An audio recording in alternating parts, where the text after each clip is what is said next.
नमस्कार मंडळी, घरोघरी मातीच्या चुली या मालिकेचा येणारा भाग आपण पाहणार आहोत. तर शर्वरी आता नानांच्या खुनाच्या प्रकरणातले सर्व पुरावे नष्ट केलेले असतात.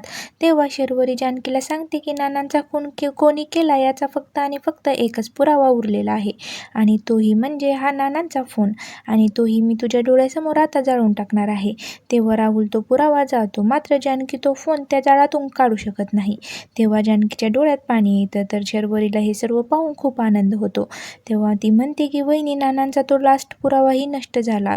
आता माझा चेहरा कसा आणशील सर्वांसमोर तू? तेव्हा मात्र जानकी ही शर्वरीसोबत आता मोठा डाव खेळते. जानकी आता म्हणते की तुझ्या नजरेतला तो शेवटचा पुरावा पण असू शकतो, पण नानांची डायरी तर माझ्याकडे आहे. तर हा खेळ तुम्ही सुरू केला होता वंश, पण बघाच तुम्ही याचा वनवा मी कसा पेटवते. तर समोर येणाऱ्या भागात जानकी सत्य आणेल का सर्वांसमोर, हे पाहणं खूपच रंजक ठरणार आहे. अशाच मालिकेचे नवनवीन व्हिडिओ पाहण्यासाठी चॅनलला लाईक, शेअर आणि सबस्क्राईब नक्की करा.